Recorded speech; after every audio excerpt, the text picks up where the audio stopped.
Cozinhar uma boa massa sem que ela fique grudando ou passe do ponto não tem segredo. Para começar, tem que colocar a ferver uma boa panela de água, uns 3 ou 4 litros de água, para a massa poder circular dentro da panela e cozinhar por parelho sem grudar. Depois que a água estiver fervendo, acrescente uma colher de sopa de sal. Precisa colocar bastantinho sal na água, porque é o sal que vai temperar a massa. Aí, quanto de massa que você vai usar? Se você for servir a massa como acompanhamento, calcule mais ou menos 60 gramas de massa por pessoa. Se for servir como prato principal, então você pode usar 100 gramas por pessoa. A água está fervendo, coloquei o sal, então agora é hora de dar um banho na massa.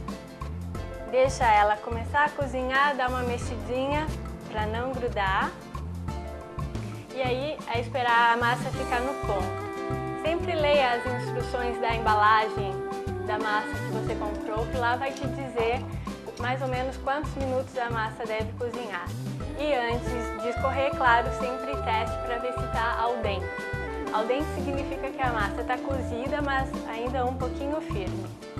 Se você for fazer um prato que depois a massa vai ao forno, então você tira a massa um pouquinho antes. Outra maneira de parar o cozimento da massa para que ela não passe do ponto é na hora de escorrer, então dar um banho de água fria. Isso vai fazer com que o cozimento da massa pare.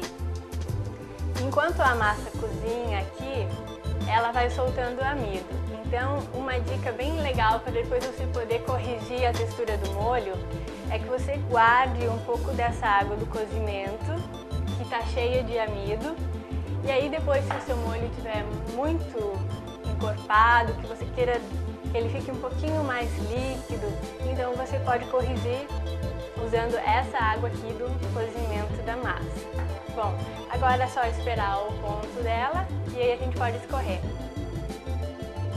A massa já deve estar chegando no ponto de cozimento, então vou testar o fiozinho aqui para ver se ela está al dente.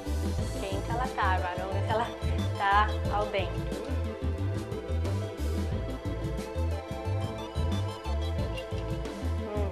Perfeita, está na hora de tirar.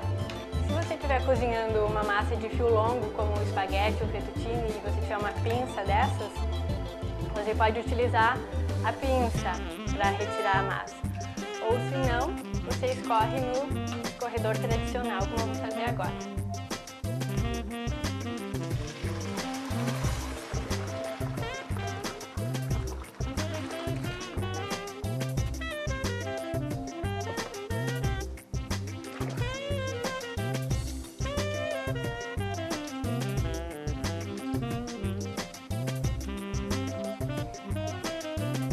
Pronto, uma massa cozida à perfeição, al dente, sem grudar e com o tempero certo.